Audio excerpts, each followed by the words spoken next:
মৃত্যুর শেষ মুহূর্ত পর্যন্ত এই পৃথিবীতে তোমার পুরা হায়াত, কখন তুমি কোথায় অবস্থান করবা, ঘরে থাকবা কখন, বাজারে থাকবা কখন, বাহিরে থাকবা কখন, আমি আল্লাহ তাআলা তা জানি।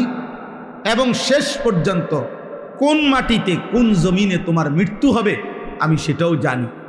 আমি আল্লাহ তাআলা তোমার হায়াতের 24 ঘন্টা পুরা হায়াত যখন তুমি যেখানেই থাকো, আমি ওয়াদা দিলাম আমি সেখানেই তোমার রিজিক পৌঁছাবো, আমার রিজিক পৌঁছাবো। হ্যাঁ, তোমার রিজিক আমি পৌঁছাবো। ঠিক কখন কোনটা আল্লাহ তাআলা বলেন আমি সব জানি, আমি সব জানি। ওয়ায়ালামু মুস্তাকাররাহা ওয়া মুস্তাউদাআহা কুল্লুম ফি কিতাবিম মুবিন।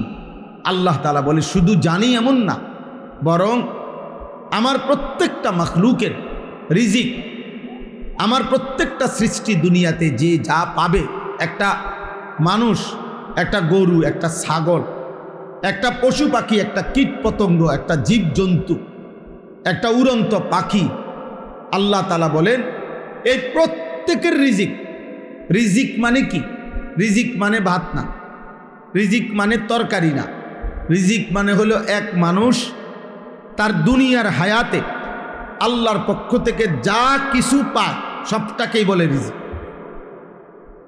সব কিছুই রিজিক।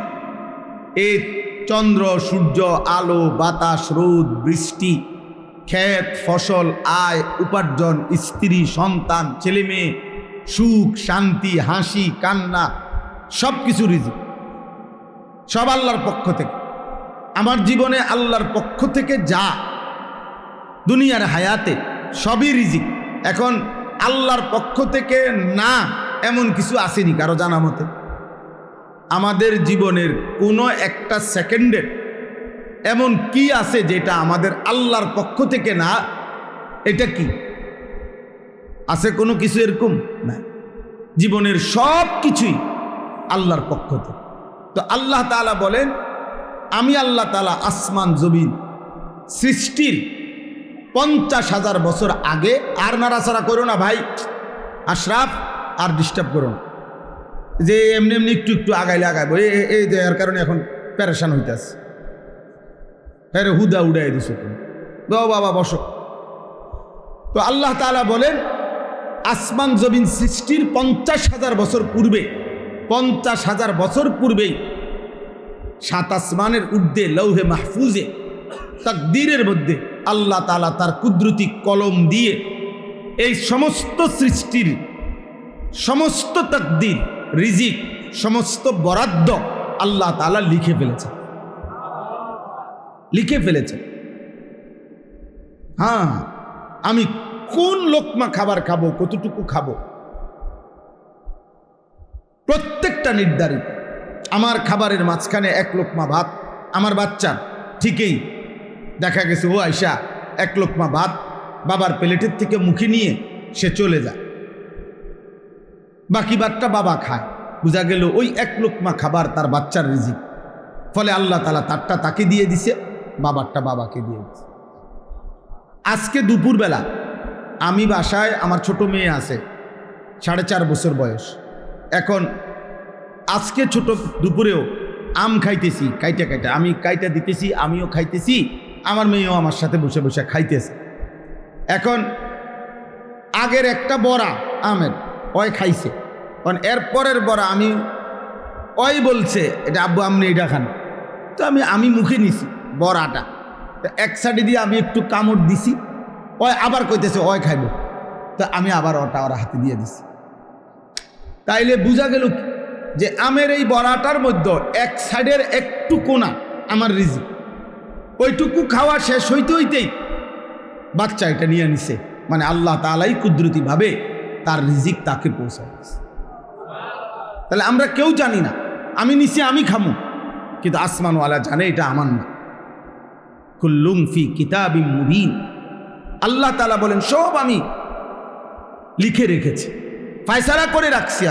আমি আল্লাহ তাআলা তাকদীরের মধ্যে বন্টন করে দিয়েছি। একটা পিঁপড়া এখান থেকে ওই পর্যন্ত চলে যায়, কিন্তু ওই পর্যন্ত যাওয়ার পরে আরেকজনে মাইরা ফেলে। অথচ এই লোকটার থেকে সে বাইচা গেছিল। একটা মশা আমার হাত থেকে বাইচা গেছে, আমিও থাপ্পড় দিছিলাম, হয়তো আমি মারতে পারি নাই, কিন্তু এরপরের জন ঠিকই থাপ্পড় দিয়া মশাটা মেরে ফেলছে। বোঝা গেল তার রিজিক ওই পর্যন্ত ছিল, তার হায়াত ওই পর্যন্ত ছিল। তো এই জন্য একটা বিষয় আমাদের প্রথম বোঝা, আমি যে আয়াতগুলো পড়ছি এই আয়াতগুলো কোরআনুল কারীমের 12 নম্বর পারা 11 নম্বর সূরায়ে হুদ, এই সূরার 8, 9, 10, 11 চারটি আয়াত আমি তেলাওয়াত করেছি। এই অল্প একটু সময় আপনাদের সামনে এই আয়াতের তর্জমা বলতে চাচ্ছি না। তো এখানে একটা জিনিস আল্লাহ তাআলা একজন ঈমানদার আর একজন বেঈমান নাফরমানের জীবনের একটা পার্থক্য তুলে ধরছেন। ঈমানদারের জীবন কেমন হয় আর বেঈমান নাফরমান পাপীর জীবন কেমন হয়, আল্লাহ তাআলা এটা বুঝাইছেন এইখানে এই 4 আয়াত। এই একটু মনোযোগ দিয়ে শুনেন, তাইলেই বুঝবেন যে আমার জীবন আপনার জীবন কেমন চলতেছে। এখানে আল্লাহ তাআলা এটা বুঝাইছেন আমাদের জীবনের 2টা অংশ। আমাদের জীবনে কখনো সুখ আসে, আমাদের জীবনে কখনো দুঃখ আসে। সুখ এবং দুঃখ এই দুইয়ের সংমিশ্রণেই আমাদের জীবন। এটা একদম অটোমেটিকলি আল্লাহর কুদরতি ফয়সালা যে দুনিয়ার হায়াতে একেবারে পূর্ণ হায়াত সুখ এটাও মিলবে না, আবার পূর্ণ হায়াত দুঃখ এটাও কি হবে না, হবে না। সুখ আর দুঃখের মিশ্রণ, কখনো আমার প্রত্যাশা পূরণ হয়, কখনো আমার প্রত্যাশা পূরণ হয় না, কখনো আমার চাওয়া পাওয়া পূরণ হয়, কখনো আমার চাওয়া পাওয়া পূরণ হয় না, কখনো ভালো লাগে, কখনো ভালো লাগে না, কখনো আনন্দ, কখনো বেদনা, কখনো সুখ, কখনো দুঃখ, কখনো হাসি, কখনো বিষণ্ণতা, কান্না। তো এর মাঝেই আমাদের জীবন, এর মধ্যেই জিন্দেগি। তো আল্লাহ তাআলা বলেন একজন বেঈমান, একজন নাফরমানের জীবন কেমন? নাফরমানের জীবন হলো যখনই সে অনেক দিন আরামে ছিল, যখনই তার উপরে কোনো বিপদ, মুসিবত, পেরেশানি সুখের পরে আসে, সাথে সাথে সে 2টা কাজ করে। 1 নাম্বার হলো হতাশ হয়ে পড়ে, 2 নাম্বার হলো আল্লাহ তাআলার অকৃতজ্ঞতা জ্ঞাপন করে। অকৃতজ্ঞ, আল্লাহ তাআলার নাফরমানি করে, আল্লাহ তাআলার নাফরমানি করে। আবার যখন একটি নির্দিষ্ট সময় পরে তার দুঃখ পেরেশানি দূর হয়ে যায়, সুখ স্বাচ্ছন্দ্য সচ্ছলতা আবার ফিরে আসে, তো আবার পুনরায় এবার বলে একটা পেরেশানিতে আসিলাম, একটা বিপদে আসিলাম, বিপদ আপদ সব কাইটা গেছে, হ্যাঁ এখন আর কোনো সমস্যা নেই, এখন আর কোনো সমস্যা নেই। এবার সে অহংকারী হয়ে যায়, এবার সে গর্বকারী হয়ে যায়, এবার আনন্দে আত্মহারা হইয়া আবার নাফরমানির মধ্যে লিপ্ত থাকে। আগের মুসিবতের সময়ও আল্লাহকে স্মরণ করে নাই, এখন সুখের সময়ও আল্লাহকে কি করে নাই, স্মরণ করে নাই, স্মরণ করে নাই। প্রতিবারই ভুলে যায় আল্লাহকে, প্রতিবারই মনে পড়ে না আল্লাহকে। আল্লাহ তাআলা বলেন এর বিপরীতে যেই লোক ইমানদার, যেই লোক মুমিন, যে লোক আল্লাহ চিনে, আখিরাত চিনে, যেই লোক, তো আল্লাহ তাআলা বলেন তার উভয় অবস্থাতে সে সবর করে। তার জীবন হলো যখনই আমার বিপদ কিংবা দুঃখ আসবে, ইমানদার মাত্রই সে সবর করে, সে বিশ্বাস করে, সে বুঝে যে যেই আল্লাহ আমাকে সুখ দিয়েছেন ওই আল্লাহই আমাকে দুঃখ দিয়েছেন, আবার সেই আল্লাহই আমার এই দুঃখ দূর করে আবার আমার জীবনে কি আনবেন, সুখ আনবেন। অর্থাৎ সে সবর করে, সে সবর করে। দুঃখে সে আল্লাহর উপর থেকে ভরসা হারায় না, সুখে সে আল্লাহ তাআলার অকৃতজ্ঞতা, নাফরমানি আর পাপ অবাধ্যতা করে না, বরং উভয় অবস্থাতে সে সবরের মাধ্যমে, আমলের মাধ্যমে সে তার জীবন পরিচালিত করে। দুঃখেও আল্লাহকে ডাকে, সুখেও আল্লাহকে ডাকে, আনন্দেও আল্লাহকে ডাকে, বেদনাতেও আল্লাহকে ডাকে। সর্বাবস্থায় আল্লাহ তাআলা বলেন আমি ওয়াদা দিলাম আমার এমন ইমানদার বান্দার পুরা জিন্দিগির গুনাহ আমি মাফ করে দেব এবং শ্রেষ্ঠতম বিনিময় জান্নাত তাকে দিয়ে দেব, জান্নাত তাকে দিয়ে দেব। আর ওই যে নাফরমান, যেই নাফরমান প্রতিনিয়ত সে মনে করে হায়াত আল্লাহকে ভুলে যায়, যে এই বেঈমান, এই নাফরমান, এই পাপীর জীবন হইল সে সারাক্ষণ সুখ কামনা করে। তার কথা হইল 24 ঘন্টা পুরা হায়াত সুখ আনন্দ উল্লাস আমার প্রাপ্য, আমার প্রাপ্য এটা। এজন্য যখনই বিপদগ্রস্ত হয়, পেরেশানিতে পড়ে, অভাবে পড়ে, দুঃখ এবং যন্ত্রণায় পড়ে, তখনই সে হতাশ হয়ে পড়ে। সবে তো ঠিক আছিল, কি থেকে কি হইল, হ্যাঁ আমার কপালে নি এত গজব, আমার কপালে নি এত মুসিবত, আরে খোদা আর বুঝি মানুষ দেখলা না, এই ইত্যাদি ইত্যাদি কথা। অর্থাৎ হতাশ হয়ে গেছে, আল্লাহর নাফরমানি করে ফেলছে। আল্লাহর নাম, আল্লাহর প্রতি যাহা গত এতদিন যাবৎ সুখে ছিলাম, আমি এতদিন সুস্থ ছিলাম, সেটা আমার আল্লাহ দিছেন, আজ মুসিবত আমার আল্লাহই দিছেন। তো আমার মনে রাখা দরকার ছিল কাকে? আল্লাহকে। আল্লাহকে অপেক্ষা করা দরকার ছিল আল্লাহর রহমতের, আশা করা দরকার ছিল আল্লাহর রহমতের। আল্লাহ বলেন বেঈমান এটা করতে পারে না, নাফরমান এটা করতে পারে না। নাফরমান দুঃখে হতাশ হয়ে যায়, সুখে অহংকারী হয়ে যায়। নাফরমান দুঃখে আল্লাহকে ভুলে যায়, আর সুখে আত্ম অহমিকায় খুশি আর আনন্দে আর ফুর্তিতে আল্লাহর নাফরমানি। আজকে যুবক ছেলেগুলো নামাজ পড়ে না কেন? সুস্থ যে, সুস্থ যে সে, হ্যাঁ 24 ঘন্টা দিবানিশি মোবাইলে অস্থির ছবি নর্তকী দেখে কেন? সুস্থ যে সে, তার যৌবনের চাহিদা আল্লাহ তাআলা যে এখনো ঠিক রাখছেন, আল্লাহ যে এখনো ঠিক রাখছেন। এই আবার যখন বিপদে পড়ে অসংখ্য অসংখ্য নাফরমান হতাশ হইয়া এমনও আছে এক পর্যায়ে আত্মহত্যা করে, আত্মহত্যা করে। অর্থাৎ এত দুঃখ, এত বেদনা, এত অস্থিরতা আর সহ্য হয় না, আর সহ্য হয় না। তাইলে উভয়টাই নাফরমানির কারণ। না তো ইমানদার যদি হইতো, সে সুখের সময়ও আল্লাহকে মনে রাখতো, দুঃখের সময়ও কাকে মনে রাখতো? আল্লাহকে। হযরত আইয়ুব আলাইহিস সালাম, আমরা জানি ওনার নাম, একজন নবী ছিলেন। আল্লাহ কোরআনুল কারীমে ওনার নাম উল্লেখ করছেন, নি'মাল আবদু। আল্লাহ বলছে আমার বান্দাদের মধ্য থেকে বড় উত্তম বান্দা আইয়ুব। আইয়ুব কেন? কিতাবের মধ্যে আছে 12 বছর কিংবা 18 বছর তিনি রোগাক্রান্ত ছিলেন। দুইটা বর্ণনা, হয় 12 বছর নয়তো 18 বছর। তো 12 বছর কিংবা 18 বছর একটানা রোগাক্রান্ত, মারাত্মক অসুস্থ ছিলেন, শারীরিকভাবে ভীষণ রোগ ছিল ওনার। তো 18 বছর পরে বা 12 বছর পরে আল্লাহ তাআলা ওনাকে সুস্থ করে দিয়েছেন। সুবহানাল্লাহ। সুস্থ হওয়ার পরে হযরত আইয়ুব আলাইহিস সালাম কিতাবে আছে, একদিন আল্লাহকে জিজ্ঞেস করছিলেন যে আয় আল্লাহ, গত 18 বছর 12 বছর বা 18 বছর আপনি আমাকে এই যে দুঃখ কষ্ট পেরেশানিতে অসুখে আর রোগে কেন রাখলেন? আমার এমনি জানার ইচ্ছা আপনার কাছে, আপনি আমারে অসুস্থ বানায় রাখলেন কেন এত লম্বা সময়?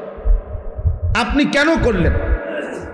তো আল্লাহ তাআলা বললেন, আইয়ুব শুনো, অসুস্থ হওয়ার আগে 70 বছর তুমি সুখে ছিলা, সুস্থ ছিলা। আমি আল্লাহ তাআলা তখনও দেখছি এই সুস্থ থাকার 70 বছরে তুমি আমাকে ডাকছো, আমার বন্দিগি, আমার আনুগত্য তুমি করেছ, আমার কোনো অভিযোগ নাই তোমার ব্যাপারে। কিন্তু আমি আল্লাহ তাআলা এরপরেও 18 বছর তোমাকে দুঃখ আর সুখে, বিপদে আর মুসিবতে পরীক্ষা করছি। তবে আমি আল্লাহ তাআলা দেখছি এই 18 বছরও তুমি আমাকে আগের 70 বছরের মতোই আমারে ডাকছো। আমার ইবাদত, আমার জিকির, আমার নাম, আমার তাসবিহ তুমি পড়েছ। আমি এই অসুস্থ অবস্থাতেও তুমি আমারে ডাকছো। তাইলে এই অসুস্থ অবস্থাতেও তোমার ব্যাপারে আমার কোনো অভিযোগ নাই, সুখের সময়েরও অভিযোগ নাই। তাইলে রোগ দিলাম কেন? আল্লাহ তাআলা বললেন, আইয়ুব আমি দেখতে চাইছিলাম যে সুখের সময়ে আমাকে তুমি ডাকো আর দুঃখের সময়ে আমাকে তুমি ডাকো, কোন সময় এই ডাকে, কোন ডাকে মায়া লাগে বেশি, আমি এটা দেখতে চাই। বলেন আইয়ুব, আমি আল্লাহর জাতের কসম 70 বছর সুখের সময় আমাকে ডাকছো তুমি যে পরিমাণ, আর এই 18 বছর দুঃখ আর অসুস্থতার যন্ত্রণার সময় তুমি যে আমাকে ডাকছো, আমি আল্লাহর কাছে এই ডাকে মজা লাগছে বেশি, আমি আল্লাহর কাছে ভালো লাগছে বেশি। আমি দুঃখের ডাকে মজা পাইছি, বিপদের ডাকে, অভাবের ডাকে, কষ্ট আর যন্ত্রণার ডাকে আমি মজা পাইছি বেশি, আমি মজা পাইছি বেশি।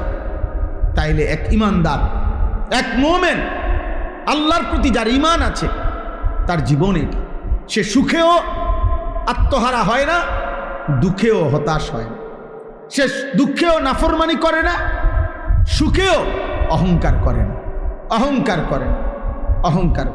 এজন্য প্রিয় ভাই আমার, বাবা আমার, এই অল্প কয়েকজন মানুষ আপনাদেরকে বল, আমাকেও বল, এইখানে আল্লাহ তাআলা শিখাইছেন এটা, ওয়ালা ইন আখারনা আনহুমুল আযাবা ইলা উম্মাতিম মাদুদা লা ইয়াকুলুন্না মা ইয়াহবিসু।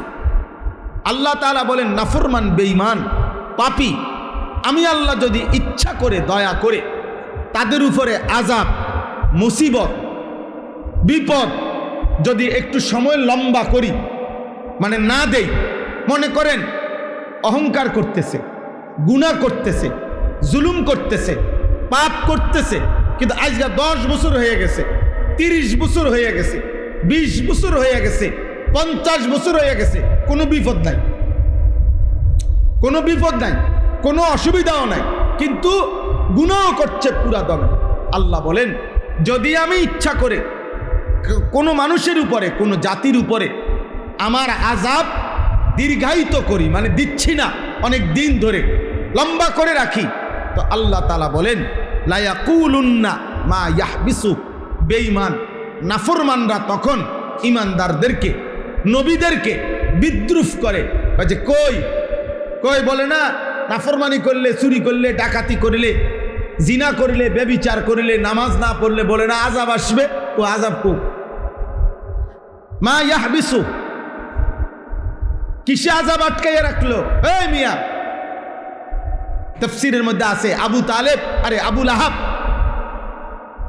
আবু লাহাব যখন, আল্লাহ তাআলা কুরআনুল কারীমের মধ্যে বলছে, আবু লাহাব তাব্বাত ইয়াদা আবি লাহাব, তোর হাত ধ্বংস হয়ে গেল এবং তুমি নিজেও ধ্বংস হয়ে গেলা।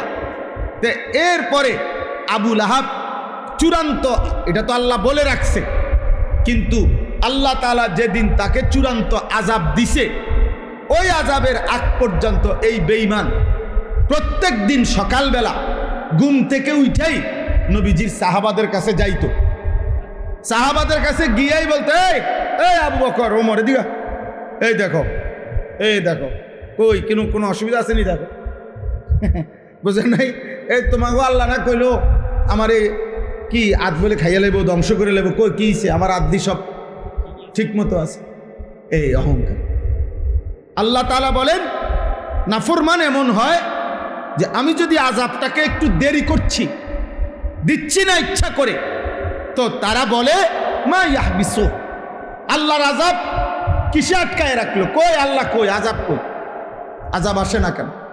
এখানে এই সূরার মধ্যে আছে, প্রত্যেক যত জাতিকে, আশ্চর্য হবেন, প্রত্যেক জাতি, নাফরমান পাপী ব্যক্তি জাতিকে আযাবের আগে ওই ব্যক্তি, ওই জাতি বারবার নবীদের কাছে বলতো, ফাতিনা বিমা তাইদুনা ইন কুনতা মিনাস সাদিকিন।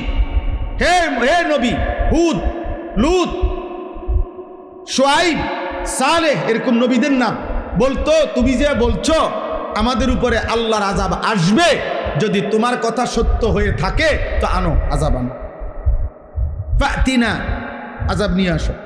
কই আযাব, কই আযাব, কই?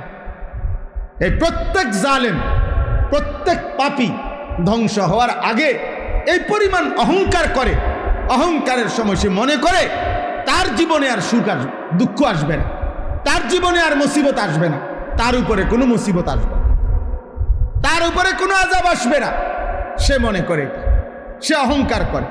আল্লাহ তাআলা বলেন আলা ইয়াউমা ইয়াতিহিম, হে নবী বলে দেন, হে নাফরমান, যেদিন সত্য সত্য আল্লাহর আযাব এসেই যাবে, লাইসা মাসরুফান আনহুম, সেদিন এই পৃথিবীর কারো আর ক্ষমতা থাকবে না সেই আযাবকে প্রতিহত, সেই আযাবকে আর প্রতিহত করার ক্ষমতা থাকবে না। হ্যাঁ, কোরআনুল কারীমের মধ্যে আল্লাহ তাআলা বলেন ইন্না আযাবা রাব্বিকা লাওয়াকি লাইসা লাহু মিন দাফি, নিশ্চয় আল্লাহর আযাব আসবেই আসবে, লাইসা লাহু দাফি, আল্লাহ বলেন আল্লাহর আযাব যেদিন আসবেই সেদিন আর কেউ থাকবে না যে তাকে প্রতিহত করবে। লিল কাফিরিনা লাইসা লাহু দাফি, আল্লাহ বলে বেঈমান পাপী কাফের নাফরমানের জন্য আমার আযাব আসবেই আসবে, লাইসা লাহু দাফি, ওই আযাব প্রতিহত করার কেউ থাকবে। ফেরাউনের উপরে যখন আযাব আসছে তো এবার আর কেউ ঠেকাইতে পারছে? নমরুদের উপরে যখন আযাব আসছে তো এবার আর কেউ ঠেকাইতে পারছে? কারুনের উপরে যখন আযাব আসছে তো এবার আর কেউ ঠেকাইতে পারছে? নূহ আলাইহিস সালামের কওমকে যখন আল্লাহ তাআলা পানিতে ডুবাইয়া ফেলছে এবার আর কেউ থামাইতে পারছে? হ্যাঁ, হযরতে শুআয়ব আলাইহিস সালাম, সালেহ আলাইহিস সালাম, হুদ আলাইহিস সালাম, লূত আলাইহিস সালাম, উনাদের কওমকে আল্লাহ তাআলা আযাব দিয়ে ধ্বংস করছেন।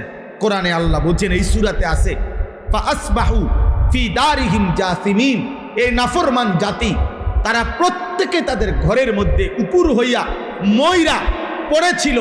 একটা কুলের বাচ্চা, দুধের বাচ্চা, পেটের বাচ্চা, একটা নারী, একটা পুরুষ আল্লাহর আযাব থেকে বাঁচেন, একজনও না, একজনের এখানে আছে। আল্লাহ তাআলা বলছেন ফাকাতানা দাবিরাল্লাযিনা কাযযাবু, আমি আল্লাহ তাআলা বেঈমানের, মিথ্যাবাদীর, নাফরমানের গোড়া সুদ্ধা, লেজ সুদ্ধা, বংশ সুদ্ধা কাইটা দিলাম। অর্থাৎ বিষয়টা হইল আমার দাদা, আমার দাদার বাপ, আমার বাপের দাদা, একটা বংশের সিরিয়াল আছে, কিন্তু অবাধ্য জাতির আর কোনো বংশধর নাই। আছে কোনো? ফেরাউনের কোনো বংশধর আছে? নমরুদের কোনো বংশধর আছে? কারুনের কোনো বংশধর আছে? বলেন, আবু জাহেলের বংশধর আছে? নাই। অথচ আরব দেশের মানুষ তাদের বংশের ধারা সংরক্ষণ করা, এটা আরবের একটা ঐতিহ্য। এখনো আরব দেশের মানুষ যুগ যুগ ধরে তাদের অভ্যাস ছিল, এখনো আছে, তারা তাদের পূর্বপুরুষের বংশের ধারা এটা লিখিত রাখে, তাদের কাছে ডকুমেন্টস আছে। তাদের 32 পুরুষ আগে কে ছিল নাম এটা তারা বলতে পারে। 30 পুরুষ আগে, মনে করেন আজ থেকে 500 বছর আগে, 700 বছর আগে তাদের পূর্বপুরুষ কে ছিলেন তারা এটা বলতে পারে, এখনো বলতে পারে তারা। কিন্তু আবু জাহেল, আবু লাহাব, এইসব বেঈমানের বংশধারা আর পৃথিবীতে নেই। ইন্না শানিআকা হুয়াল আবতার, আল্লাহ বলছে বন্ধু, নিশ্চয়ই যারা আপনার নিন্দা করে, আপনি রসুলকে বিদ্রুপ করে, আমি আল্লাহ বললাম একদিন তারাই নির্বংশ হবে। আবতার মানে নির্বংশ। নবীজির ছেলেরা যখন সবাই মারা গেছে, তখন মক্কার কাফেররা বলছিল মুহাম্মদের একটা ছেলেও বাঁচে নাই, অতএব যার ফুট বাঁচে না তারে আটখুরা কয়, নির্বংশ কয়। হ্যাঁ, আর কি কয়? হ্যাঁ, আবতার গ্রাম্য ভাষায় বলে।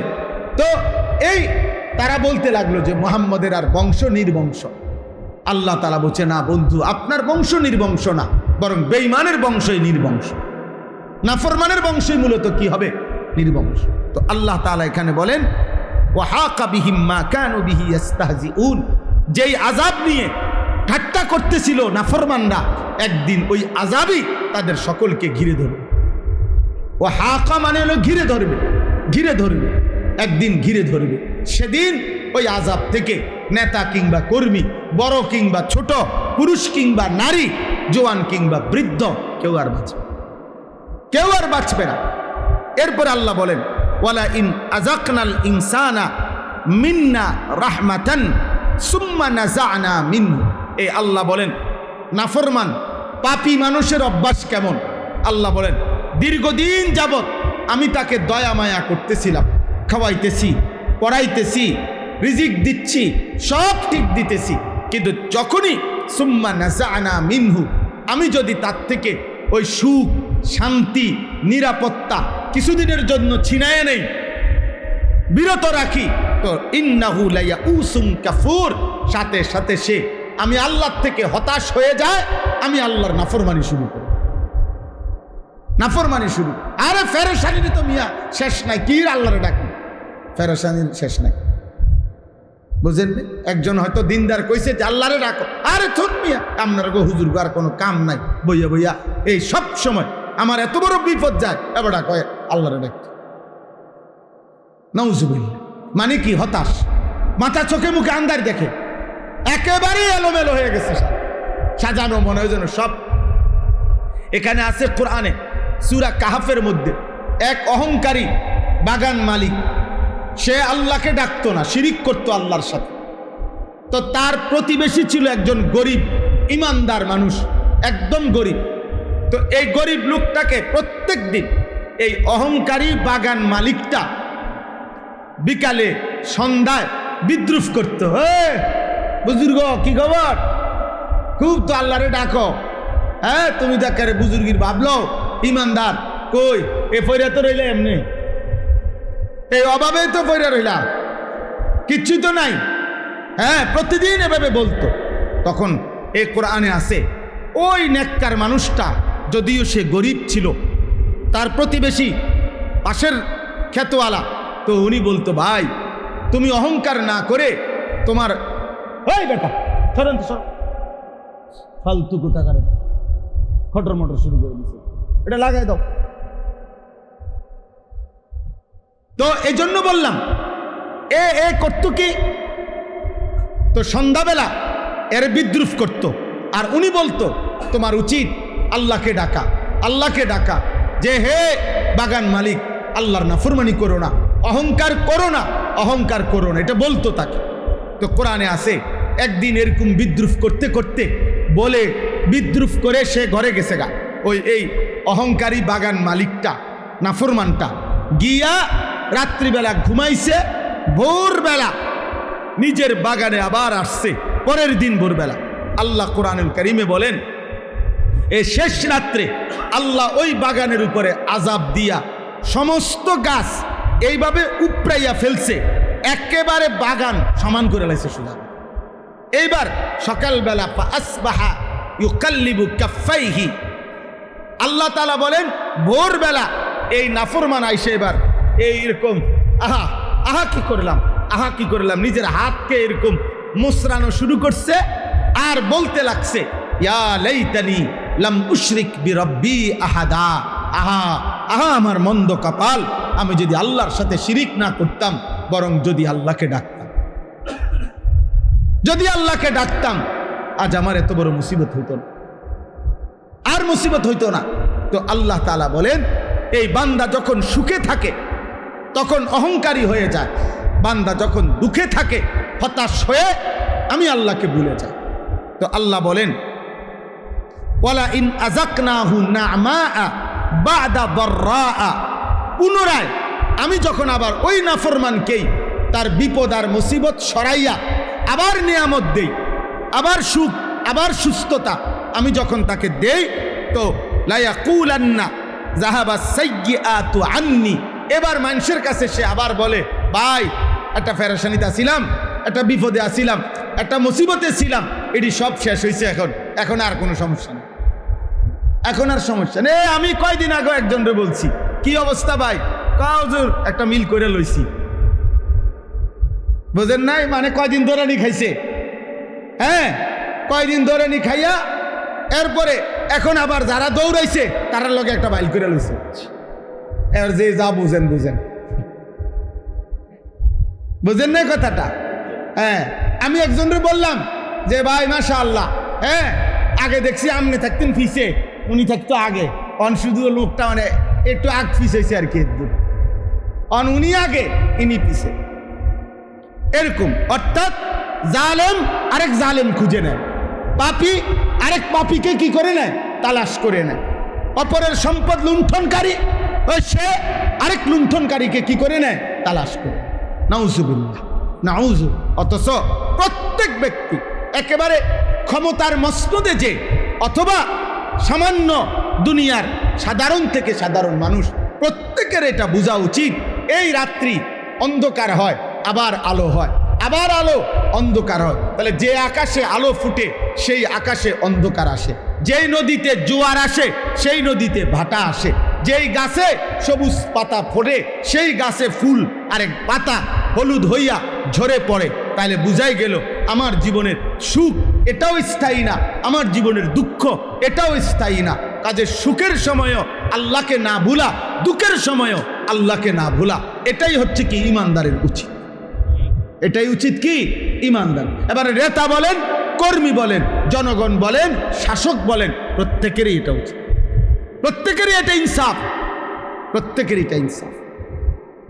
তো আল্লাহ তাআলা বলেন লা ইয়াকুলান্না যাহাবা সাইয়্যাতু আন্নি, আমার মুসিবত চলে গেছে, যখনই বিপদ চলে যায় বলে ইন্নাহু লা ফারিহুন ফাখুর, আল্লাহ বলেন নিশ্চয় এবার সে উল্লাসিত হয়।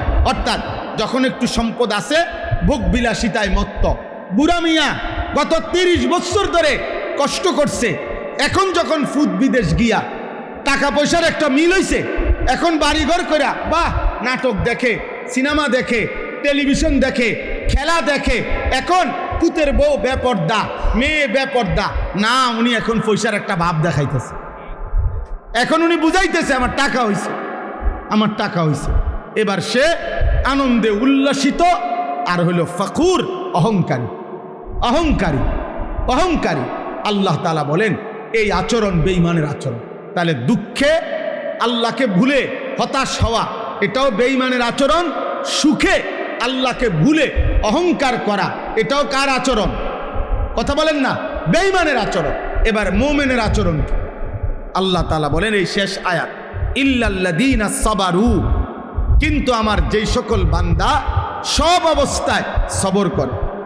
সবর করার মূল অর্থ হইল আল্লাহর হুকুমের উপরে টিকে থাকা।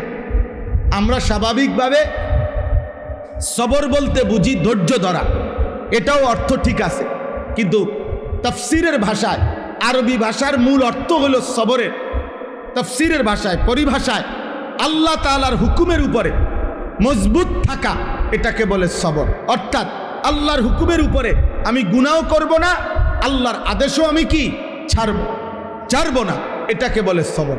তো আল্লাহ বলেন ইল্লাল্লাযীনা সাবারু, দুঃখে কিংবা সুখে উভয় অবস্থাতে যে সবর করে, যে মজবুত হয়ে থাকে, দৃঢ় থাকে, ওয়া আমিলুস সালিহাত, আর জীবনভর নেক আমল করতে থাকে, উলাইকা লাহুম মাগফিরাতুন ওয়া আজরুন কাবীর, আমি আল্লাহ ওয়াদা দিলাম আমি তাদের জিন্দেগীর গুনাহ মাফ করে দেব এবং মহা বিনিময় জান্নাত দিয়ে দেব।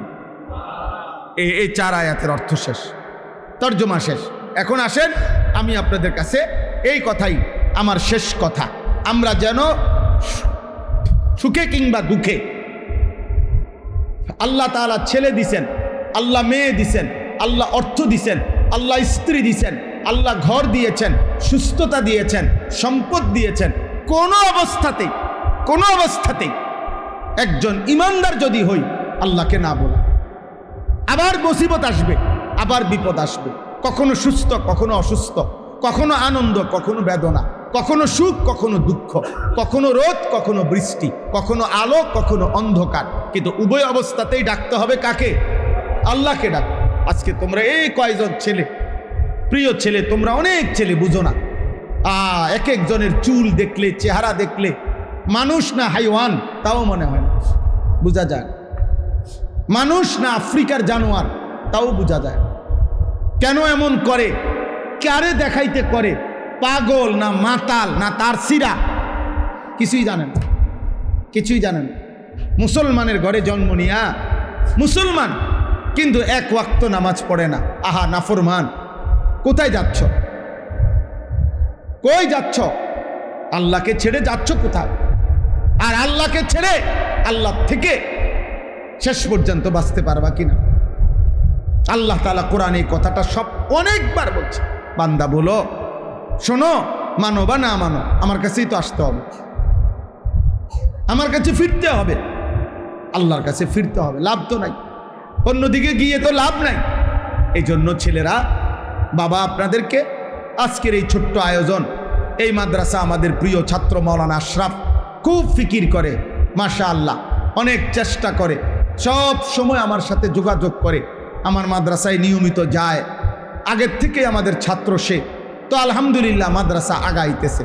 যখন শুরু ছিল তখন কম ছাত্র ছিল, এখন ছাত্র বাড়ছে। আমার কথা হলো উভয় অবস্থাতে আল্লাহর শুকর আদায় করতে হবে, আল্লাহকেই মনে রাখতে হবে, গুনাহ যেন না হয়, পাপ যেন না হয়, মানুষের সম্পদের এবং সন্তানের হক যেন নষ্ট না হয়। আল্লাহ তাআলা তৌফিক দান করেন।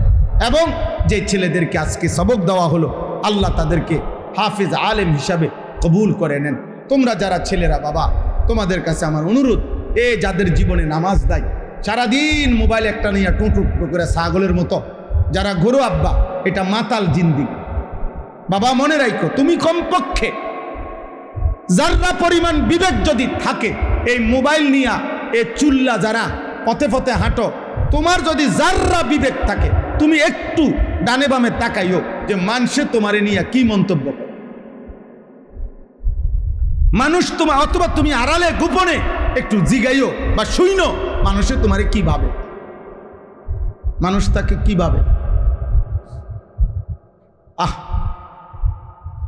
বাবা মা কি মনে করে, আপন সন্তান নিয়ে বাপ পর্যন্ত বিরক্ত, আপন সন্তান নিয়ে মা পর্যন্ত গুনাহ তারে, পাপ, নারী, ছবি, মোবাইলের অস্থির দৃশ্য তার এমন কুত্তা বানাইছে, এই কুত্তার ভয়ে এখন মা পর্যন্ত পেরেশান, বাবা পর্যন্ত পেরেশান। বাবে মার কাছে বলে, তারে যেমনে পারো বাইতে বাইর করো, বাইতে বাইর করো, কোন সময় কি কইরা বইয়ে মান সম্মান সব তো এমনি গেছে গেছে, আরো ডুবাইব, বাইর করো, তারে আলগা করো। আহা, আফসোসের ব্যাপার বাবা। এই জীবন লানতের জীবন, অভিশপ্ত জীবন, যে জীবনে তোমার এই সমাজ, আখেরাত তো নাই। আরে বেটা নাফরমান, আখেরাত তো নাই, দুনিয়াও তো তোরে কেউ পছন্দ, তোর দিকে তো ফিরা, বেনামাজির দিকে কেউ থুতুও মারে না, বেটা থুতুও মারে না। বলে না কত বড় জনেরে, কত জনেরে আপনার মানুষে পাপি, অথচ মানুষে স্যালুট দেয় না, না টাকাকে স্যালুট দেয়, মানুষকে দেয় না। টাকাকে, ক্ষমতাকে স্যালুট দেয়। টাকা না থাকলে, ক্ষমতা না থাকলে এই লোকের আবার 2 পয়সার মূল্য থাকে না। তাহলে ওইটা তো টাকারে না দিল স্যালুট, মানুষকে কই দিল। পাপীকে মানুষ ঘৃণাই করে, নাফরমানকে মানুষ ঘৃণাই করে, চরিত্রহীনকে মানুষ ঘৃণাই করে। এজন্য আল্লাহর নাফরমানি না করা। আর দুঃখ কিংবা সুখ, আনন্দ কিংবা বেদনা, সব অবস্থায় কাকে মনে রাখা? আল্লাহকে মনে রাখা, আল্লাহর ইবাদত করতে থাকা, আল্লাহর বন্দিগি করতে থাকা। আল্লাহ তাআলা আমাদেরকে তৌফিক দান করেন।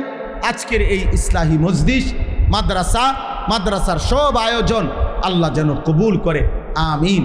আপনারা বেশি বেশি দোয়া করবেন, আমরাও দোয়া করি।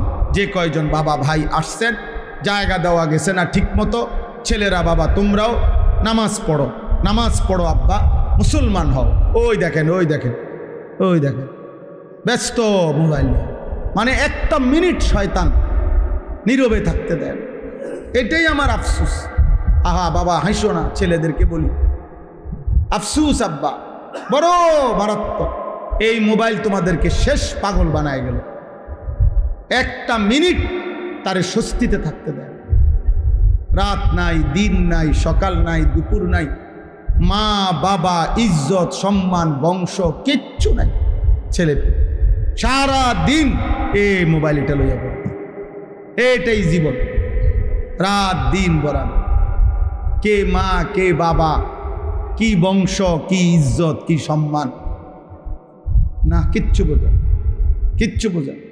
এই অল্প অল্প মাদ্রাসা, কিছু পড়ালেখা, কিছু কোরআন সুন্নার বাতি যদি না থাকতো তো পুরা সমাজ জাহিলিয়াত অন্ধকার হয়ে যাইতো আব্বা। আল্লাহর কুদরতে এই জন্য মাদ্রাসার পরিমাণ এত বাড়ছে। আগে এত গলি গলি কোনায় কোনায় এত মাদ্রাসা ছিল না। আমরাও তো ছোটবেলায় পড়ালেখা করছি। 30 বছর আগে, 20 বছর আগে, 25 বছর আগে আমরাও তো পড়ালেখা করছি। এত প্রতিষ্ঠান ছিল না। এখন গুনার মাত্রা যেহেতু বেড়ে গেছে, আল্লাহ তাআলা আল্লাহর দিন হেফাজতের ব্যবস্থাও আল্লাহ বাড়ায় দিছে। হ্যাঁ, বাস্তবতা এটা। নাহলে এত মাদ্রাসা কেন? জায়গায় জায়গায় মাদ্রাসা, ঢাকা শহরে বিল্ডিংয়ে বিল্ডিংয়ে মাদ্রাসা। মূল কারণ এটা, নাফরমানির মাত্রা বেড়ে যাওয়াতে আল্লাহ তাআলা তার দিন হেফাজতের মাত্রাও কি করে দিছে? বাড়ায় দিছে। আলহামদুলিল্লাহ, আলহামদুলিল্লাহ। আল্লাহ তাআলা এই মাদ্রাসাকে কবুল করে নেন, এই মাদ্রাসা আরো আল্লাহ তাআলা বরকত দান করেন। আল্লাহ আমাদের সবাইকে, বললে মানুষের পরিবর্তন হবে সেটা মূল বিষয় না, আল্লাহই জানেন। কখন বললে, কোন দিন বললে, কতবার বললে কারো জীবনের পরিবর্তন হবে সেটা আমাদের কারোই জানা না। জানেন শুধুই আল্লাহ তাআলা। ফায়সালা শুধুই আল্লাহ তাআলার, সিদ্ধান্ত শুধুই আল্লাহ তাআলার হাতে। আমাদের দায়িত্ব বলে যাও, আমাদের দায়িত্ব বলে যাও। কোরআনুল কারীমের মধ্যে আল্লাহ তাআলা বলেন, এখানে আছে নবী সাল্লাল্লাহু আলাইহি ওয়াসাল্লামকে আল্লাহ তাআলা সান্ত্বনা দিচ্ছেন, ইন্নামা আনতা নাযীর। হে নবী, আপনার দায়িত্ব হলো আপনি হচ্ছেন নাযীর। আমি আল্লাহর পক্ষ থেকে আমার বান্দাদেরকে ভয় প্রদর্শনকারী। আমি আল্লাহর ভয়, জাহান্নামের ভয়, কবরের ভয়, আযাবের ভয়, এই ভয় দেখানো, নেক কাজের উৎসাহিত করা, এটাই আপনার দায়িত্ব। এবার আসলে ঠিক কয়জন পরিবর্তন হলো, কয়জন হলো না, এটা আপনার দায়িত্ব। কারণ আমি যদি আপনি জিজ্ঞেস করেন এখন যে হুজুর আপনি আজকে এত বছর ওয়াজ করেন, তো নামাজি হয়েছে কয়জন, না এই হিসাব দেওয়া অথবা এই হিসাব রাখা আমার দায়িত্ব। ভালো মানুষ হয়েছে কয়জন, আপনারা হুজুররা যে ওয়াজ করেন, না আপনি হিসাব করেন বসে বসে। আপনার আজার থাকলে, আপনি অবসর থাকলে আপনি হিসাব করেন, আমি হিসাব করবো কেন? আমার তো এটা হিসাব করতে আল্লাহ আমারে বলেন যে সপ্তাহে যদি 3 জন লোক নামাজি না হয় তাহলে ওয়াজ বন্ধ করে দিবা। মাসে যদি 10 জন লোক নামাজি না হয় তাইলে কি করবা না? ওয়াজ করবা না। এমন বিষয়টা এমন না।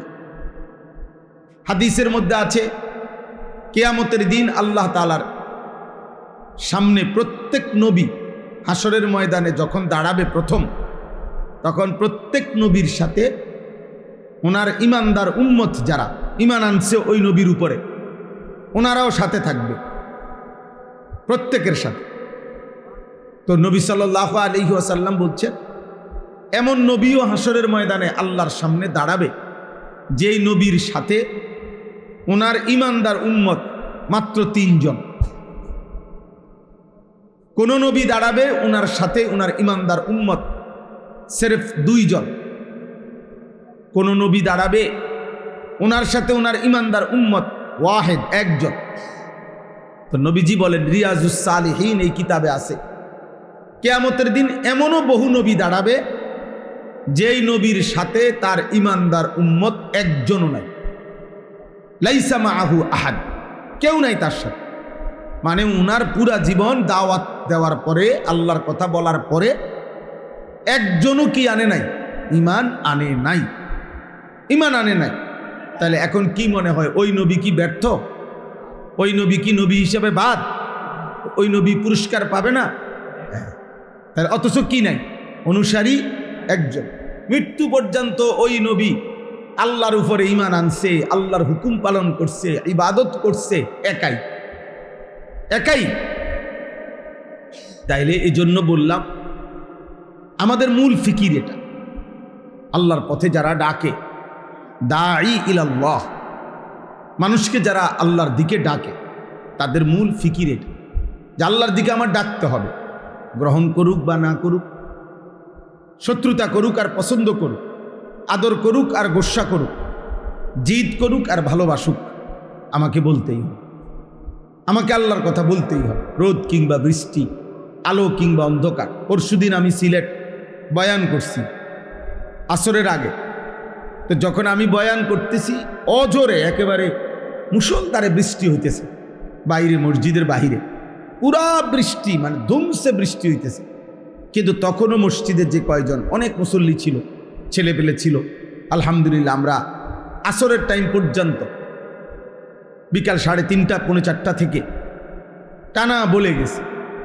হ্যাঁ, বৃষ্টি এটা বড় বিষয়। মসজিদের ফ্লোর ভিজে গেছে একদম, মানে ঘামে গরমে। তা এই জন্য বললাম আল্লাহর কথা বলা চাই, আমাদের প্রত্যেকের দায়িত্ব। এই আজকে যদি আমরা যারা নামাজি মানুষ, যারা কিছু নামাজ রোজা করে, আল্লাহ বিল্লাহ করে, ইনারাও যদি একটু একটু করে ওনাদের সাথে আশেপাশে ছেলে মেয়ে স্ত্রী সন্তান ভাই বন্ধু পড়োশি প্রতিবেশী একটু একটু যদি বলতো, তাহলে আরও নামাজি বাড়ত, আরও দিনদার বাড়ত। কিন্তু অনেক মানুষ আছে একটা শব্দ বলেন, কইয়া কারে কোনটা কইয়া কোন ফ্যাস লাগে, তো না কোনো ফ্যাসের দরকার নাই, ভাত খায় ঘুম যায় বাথরুমে যায় শেষ। এই কারো তাহলে আর তো কোনো ফ্যাস নাই, খানা আপনি বইয়ে বইয়ে ভাত খাইলেন আর ঘুম গেলেন আর ফ্যাসাব পায়খানা করলেন, তো এই শেষ। তো এইটা কি একটা ইমানদারের জীবন? একজন মুমিনের জীবন কি এটা? তাইলে এই সমাজে ইসরাফিলের ফু পর্যন্ত বন্ধ মানুষ থাকবে, অসৎ লোক থাকবে, চরিত্রহীন লোক থাকবে, হারাম নাফরমান পাপী বেনামাজি অসভ্য এরাই বেশি থাকবে। এটা আল্লাহরই ফায়সালা, নাফরমান বেশি থাকবে। আল্লাহ তাআলা কোরআনে বারবার বলছেন ইমানদার আল্লাহর অনুগত কম। ওয়া কালিলুম মিন ইবাদিয়াশ শাকুর, আল্লাহ বলছেন আমার কৃতজ্ঞ বান্দা কম।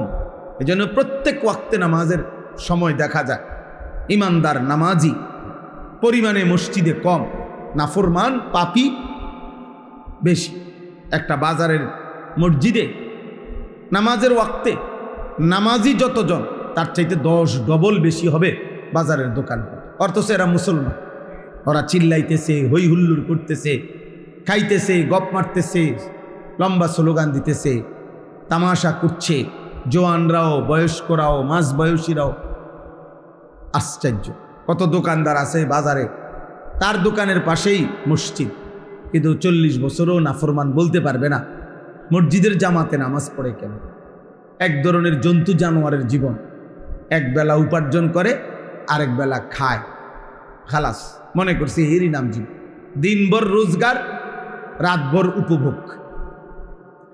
দিনভর পরিশ্রম করে রোজগার করছে, রাতভর এটা ভোগ করছে, শেষ। খাইছে ঘুমাইছে, টেলিভিশন দেখছে, নাচ গান দেখছে, কতক্ষণ বিড়ি খাইছে, কতক্ষণ গপ মারছে, এরপরে ঘুমাচ্ছে, ঘুমায় গেছে। আবার আগামী দিন আগের মতোই নামাজবিহীন, শুধু রোজগার। তাহলে এই জীবন জন্তু জানোয়ারের জীবন, হাইওয়ানের জীবন, পশুর জীবন। আল্লাহবিহীন জীবন পশুর জীবন, সেজদাবিহীন জীবন পশুর জীবন।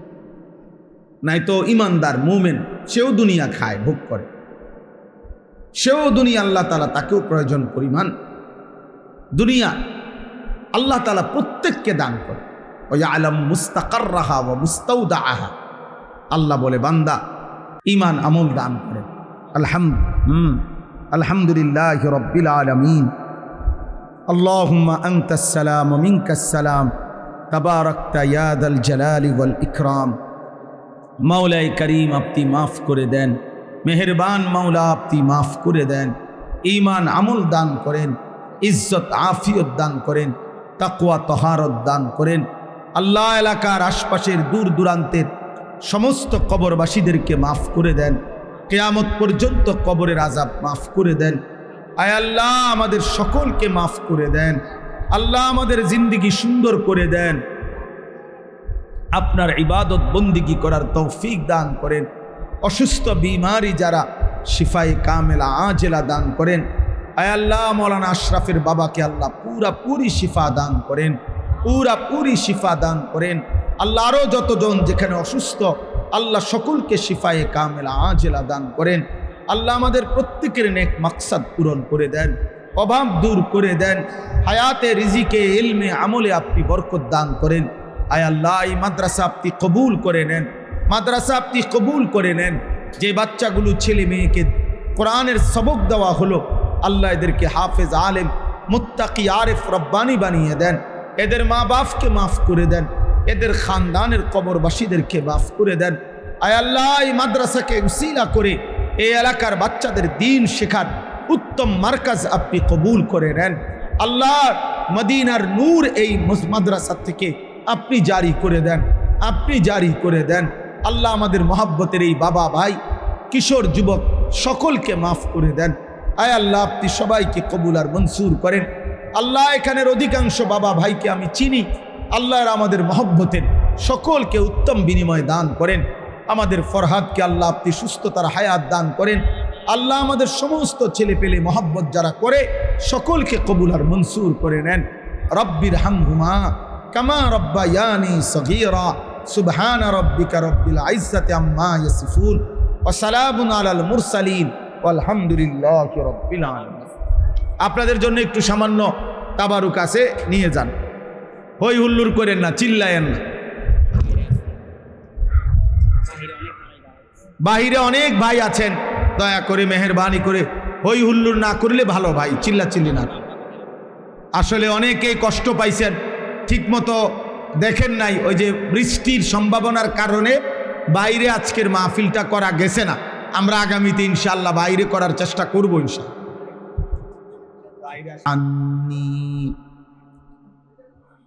ইন্নাহু লাফারিহুন ফাখুর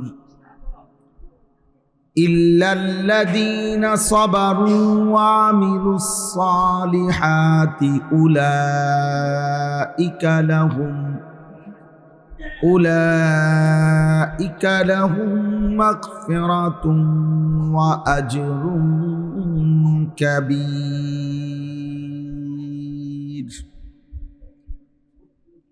সাদাকাল্লাহু মাওলানাল আযীম। وقال نبينا صلى الله عليه وسلم والذي نفسي بيده لا يصيب المؤمن هم ولا غم ولا نصب ولا وصب ولا حزن حتى الشوكة يشاكها إلا كفر الله بها من خطاياه. اللهم صل على محمد وعلى آل محمد كما صليت على إبراهيم وعلى آل إبراهيم إنك حميد مجيد. اللهم بارك على محمد وعلى آل محمد كما باركت على إبراهيم وعلى آل إبراهيم إنك حميد مجيد. سبحانك لا علم لنا إلا ما علمتنا إنك أنت العليم الحكيم. الحمد لله. আল্লাহ পাক রব্বুল ইজ্জত যুল জালাল ওয়াল ইকরামের ফজল কারাম, রব্বুল আলামিনের অপরিসীম ইহসান মেহেরবানি দয়া, আল্লাহ তাআলা আমাদেরকে আজ 23 জুন 2026 রোজ মঙ্গলবার কুমিল্লা জেলা মুরাদনগর উপজেলাধীন মাদ্রাসায়ে নূরে মদিনা বাখরনগর অত্র মাদ্রাসার ছাত্রদের কোরআনুল কারীমের সবক প্রদান, পুরস্কার প্রদান এবং আজকের এই ওয়াজ ও দোয়ার মাহফিল ছোট্ট পরিসরে হলেও সাধ্যটুকু দিয়ে যে ইন্তজাম করা হয়েছে, আল্লাহ তাআলাই আমাদেরকে আসবার বসবার আল্লাহর জন্যই জমা হওয়ার তৌফিক দান করেছেন। আলহামদুলিল্লাহ। যে কয়েকজন বাবা ভাই এই সামান্য একটু জায়গার মধ্যে যারা বসছেন, আল্লাহর ওয়াস্তে একজনও কথা বলবেন না। আমি এতক্ষণ পর্যন্ত ধৈর্য ধরছি, বাকি এখন থেকে নিয়ে আমি আর অল্প কিছুক্ষণ সময়, ধরেন 40-45 মিনিট সময় ইনশাআল্লাহ কথা বলার ইচ্ছা। এইটুকু সময় এখানে ভেতরে বসার একজনও কথা বলবেন, একটা লোক আর মোবাইল হাতে ধরে ভিডিও রেকর্ড করবেন না। যে কথা বলবেন সে বের হয়ে যাইতে হবে, পরিষ্কার কথা। কোনো রকম ডিস্টার্ব না করলে বরকত হবে। একজনই শুনুক, আমাদের প্রিয় ছাত্র মাওলানা আশরাফ, শুরু থেকেই আমরা এই মাদ্রাসার সাথে সম্পৃক্ত। তো আসলে বাহিরে করলেই ভালো হইতো, কিন্তু প্রতিদিন বৃষ্টি হয় এবং বৃষ্টি যখন শুরু হয় মুষলধারে বৃষ্টি হয়, ফলে বারবারই পেরেশানি করছে যে বাহিরে যদি আয়োজন করতে গিয়ে বৃষ্টি সব লন্ডভন্ড হয়ে যায় তো কষ্ট হয়ে যাবে। এই জন্য জায়গা না থাকা সত্ত্বেও ভিতরে আয়োজন করতে হয়েছে। আল্লাহ তাআলা উপযুক্ত সুন্দর জায়গা ব্যবস্থা করে দেন। এরপরেও মূলত আমাদের একটা ফিকির থাকে যে আমরা চেষ্টা করি ছোট বড় যখনই সুযোগ হয়, যেটুকু সুযোগ হয় আল্লাহর কথা বলা।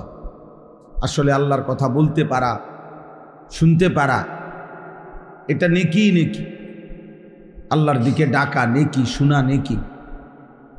অতএব ছোট বড় মূল্যায়ন অবমূল্যায়ন এটা কোনো বিবেচ্য বিষয় না, এগুলো আসলে দুনিয়াবি বিষয়। লোক কম হইছে বেশি হইছে, মূল্যায়ন অবমূল্যায়ন, হই হুল্লোর হাঙ্গামা, এগুলো দুনিয়াবি যাদের বিভিন্ন পদ পদবি, দুনিয়াবি স্বার্থের যাদের হিসাব কিতাব আছে তাদের অনেক কিছু। কিন্তু যার সওয়াব দরকার, যার নেকি দরকার, যার আখিরাত দরকার, তার জন্য সকল সুযোগ সকল সম্ভাবনা কাজে লাগানো উচিত। আমরা আজকে ফজরের নামাজের পরে কুমিল্লা কোটবাড়ি, আমাদের কুমিল্লা ইউনিভার্সিটির কুমিল্লা বিশ্ববিদ্যালয়ের কিছু ছাত্র তারা ফজর ক্যাম্পেইনের আয়োজন করছিল। ফজরের পরে বয়ান, আমার দাওয়াত ছিল। আলহামদুলিল্লাহ এই ফজরের নামাজের পরেও আমরা প্রায় 7টা সোয়া 7টা পর্যন্ত 1.5 ঘন্টা পৌনে 2 ঘন্টা বয়ান করছিলাম। তো উদ্দেশ্য হলো ফজরের পর জোহরের পর বোঝানা, যখনই আল্লাহর কথা বলার সুযোগ হয়, যেটুকু সুযোগ হয় আল্লাহর কথা বলা, আল্লাহর কথা বলা। ঠিক কখন